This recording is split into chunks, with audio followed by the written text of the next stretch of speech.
Selamat datang saudara-saudari. Hari ini kita mau mendengar dalam perjanjian lama.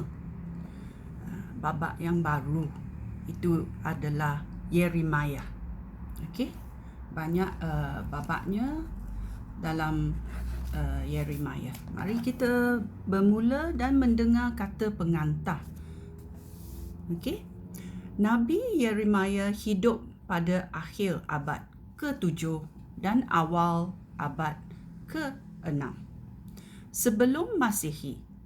Selama pelayanannya yang lama sekali sebagai nabi, dia selalu memberikan amaran kepada umat Allah tentang bencana yang akan menimpa mereka kerana mereka berdosa dan menyembah berhala. Mereka berdosa dan menyembah berhala. Nubuat itu menjadi kenyataan pada masa Yeremia masih hidup. Raja Nebuchadnezzar, Raja Babilonia, merebut dan menghancurkan Yerusalem serta rumah Tuhan. Raja Yahuda dan sebilangan besar rakyatnya dibuang ke Babilonia. Yeremia juga bernubuat bahawa semua orang yang dibuang negeri akan kembali dari pembuangan dan keadaan bangsa Israel dipulihkan. Kitab Yeremia dapat dibahagikan kepada beberapa bahagian seperti yang berikut. 1. Panggilan Yeremia. 2. Perkabaran daripada Allah kepada orang Yahuda dan para penguasanya pada masa pemerintahan Raja Yosia, Raja Yoyakim, Raja Yoyakin dan Raja Zedekiah. 3. Petikan-petikan daripada buku catatan Baruch, setiausaha Yeremia, termasuk berbagai-bagai nubuat dan peristiwa penting dalam kehidupan Yeremia. 4. Perkabaran daripada Tuhan tentang berbagai-bagai bangsa asing. 5. Lampiran sejarah tentang kejatuhan Yerusalem dan pembuangan ke Babel. Yeremia seorang yang berperasaan halus. Dia sangat mengasihi bangsanya dan sama sekali tidak suka bernubat tentang hukuman terhadap mereka. Di dalam beberapa bahagian kitab ini, dia bercakap dengan penuh perasaan tentang penderitaannya kerana dia dipanggil oleh Allah untuk menjadi nabi. Firman Tuhan bagaikan api dalam hatinya.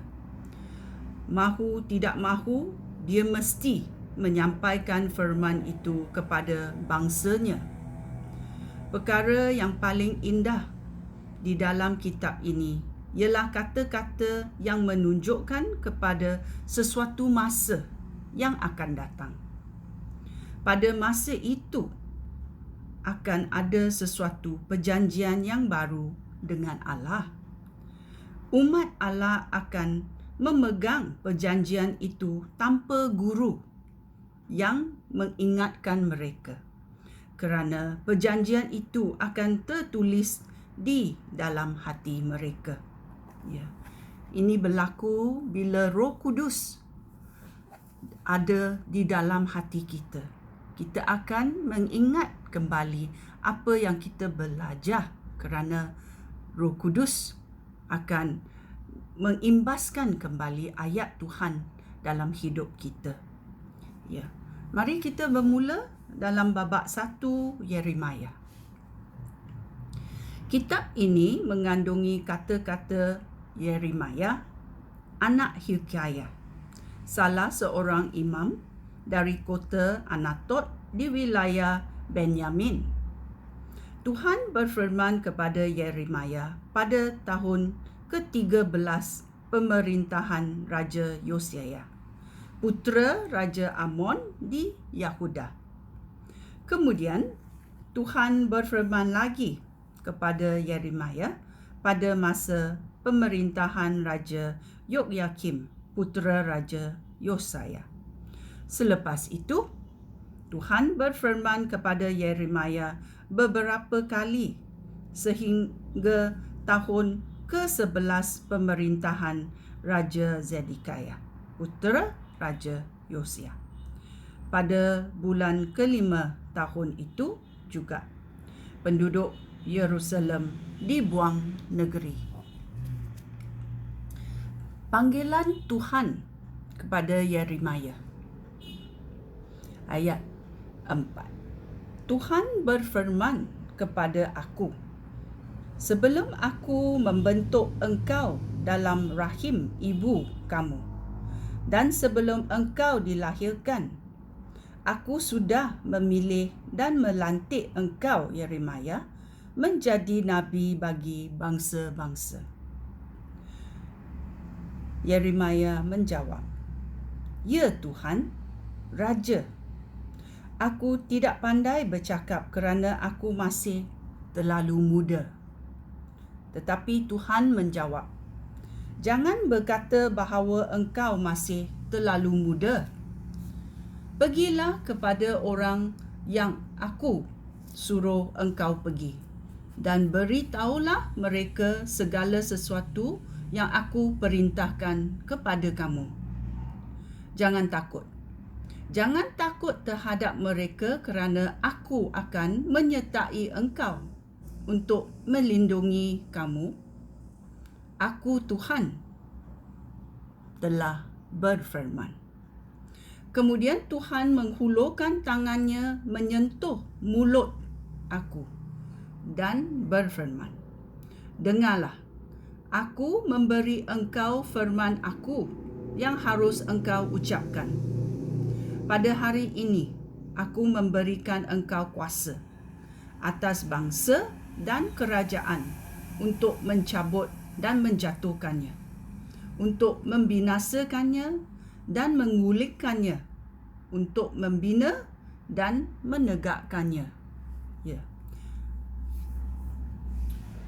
Ayat 11, dua penglihatan daripada Tuhan. Tuhan bertanya kepada aku, "Hai Yeremia, apakah yang engkau nampak?"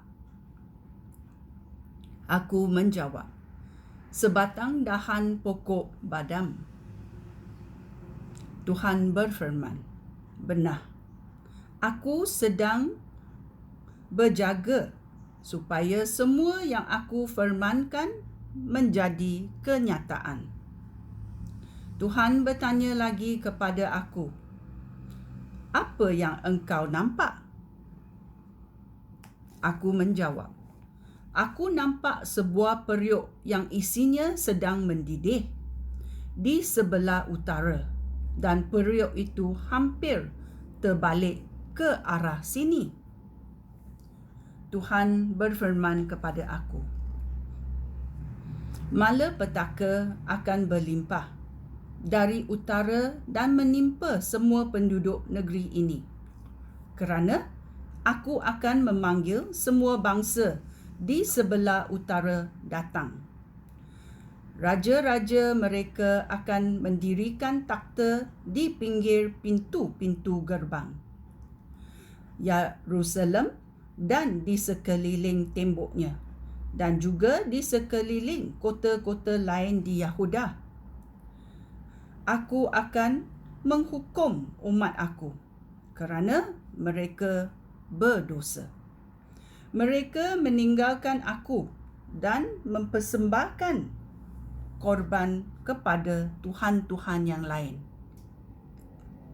Mereka juga membuat dan menyembah berhala-berhala. Bersiap-siaplah, hai Yeremia. Pergilah dan beritahulah mereka tentang semua yang akan aku perintahkan kepada kamu. Janganlah takut akan mereka, supaya Aku tidak menyebabkan engkau lebih takut lagi apabila engkau berhadapan dengan mereka kelak.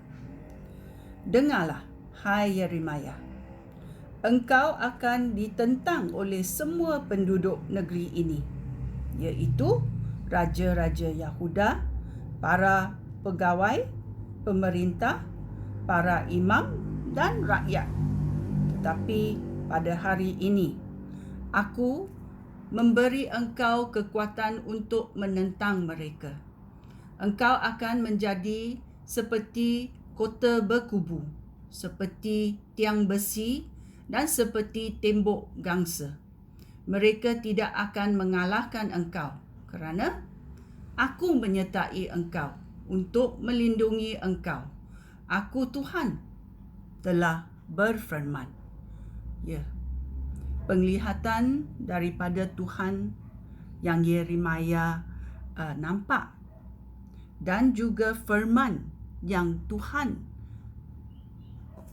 bagi kepada Yeremia adalah satu perintah yang tidak senang. Tidak senang untuk Yeremia kerana apa yang difirmankan Tuhan adalah kehakiman atas bangsa-bangsa Israel, bangsa Israel. Ya, apa yang akan berlaku? Ya, bila kita mendengar ayat-ayat amaran atau ayat-ayat yang perintah kita buat baik, jangan buat jahat lagi. Kita tidak suka dengarnya. Ini adalah perintah Tuhan kepada Yeremia supaya memberitahu firman Tuhan kepada bangsa Israel. Ya. Semua raja Yahuda pada masa itu, pemerintah, pegawai, para imam dan rakyat tidak mahu mendengar apa yang Yeremia berkata. Ini adalah sangat susah untuk Yeremia. Ya. Kita bermula dalam babak 1 dan bersambung lagi hari yang lain dalam babak kedua. Kasih Allah kepada Israel sungguh berat. Ya, sekian, terima kasih. Shalom.